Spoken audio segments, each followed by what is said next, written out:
So ti'n gwybod, mae cynhwysiad digidol yn rhywbeth mawr dyddi yma, dydy. Ac dwi'n meddwl bod hynna wedi cael ei amlygu yn ystod yr pandemig, rili. Yr bobl oedd yn methu cael mynediad yna, maen nhw wedi methu allan ar lot. Da ni gyd yn ddefnyddio fo'n ddyddiol i gysylltu efo teulu a ffrindiau, math yna beth.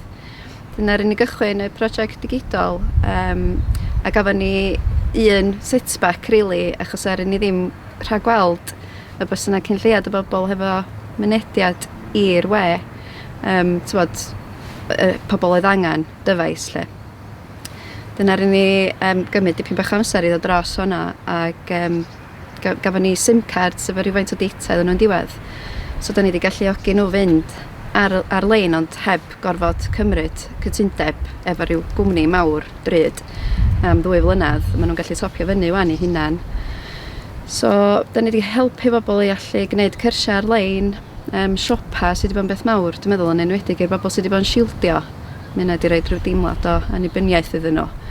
Ac yn amlwg y cysylltu hefo teulu a ffrindiau, ac mae hwnna wedi bod yn beth mawr hefyd, dydy'n amlwg, mae'n un peth gallu cael sgwrs bach ar y ffôn, ond mae'n gallu gweld nhw pan maen nhw'n byw yn bell ar dros gyfnod y dolyg a felly wedi bod yn beth mawr.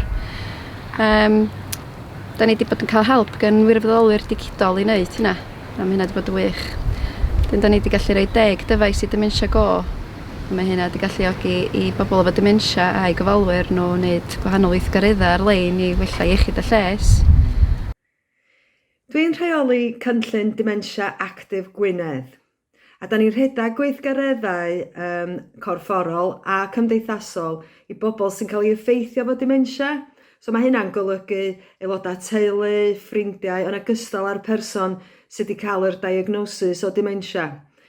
Ac wrth gwrs, dros cyfnod Covid mae rwan, da ni wedi bod yn cefnogi pobl lot o'r amser ar-lein.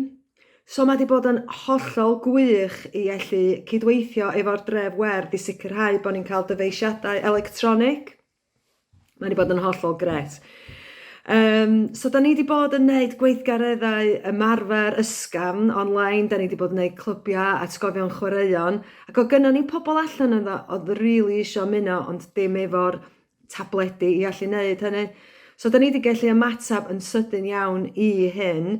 Da ni wedi cael 10 tablet gen y dref werdd i fenthyg allan, a hyd yn hyn, da ni wedi identifio 4 lot o bobl i gael nhw. Mae 2 yn nhw up and running ac yn dod i'r sesiynau yn reolaidd, a fe hai fi rhannu rhywbeth mae un o'r gofalwyr wedi dweud amdani gŵr hi. Faint o'r anodd ydi o iddi hi gael o'i codi yn bora, mae gen i fod dementia, mae'n really job i gael o'i codi yn bora. Ond mae'n gwybod pryd mae'r sesiynau ymlaen, mae o'n cofio, mae'n cael ei hyn yn barod, a mae hi dweud bod o wedi gweithio fel motivator ffantastig iddo fo, gael o'i wneud chydig o marfer ac i gael o'i gysylltu efo pobl. So da ni definitely yn gweld yr gwerth mae'n gael. So mae gennym ni 5 arall i fynd allan, so da ni'n edrych ymlaen i cefnogi pobl i gael nhw online. Ond dwi jyst eisiau dweud diolch o galon, really, i dref werdd, mae wedi bod yn gret. Diolch. Mae wedi bod yn brosiect rili neis, a mae'n rhywbeth da ni'n gobeithio fydd yn parhau.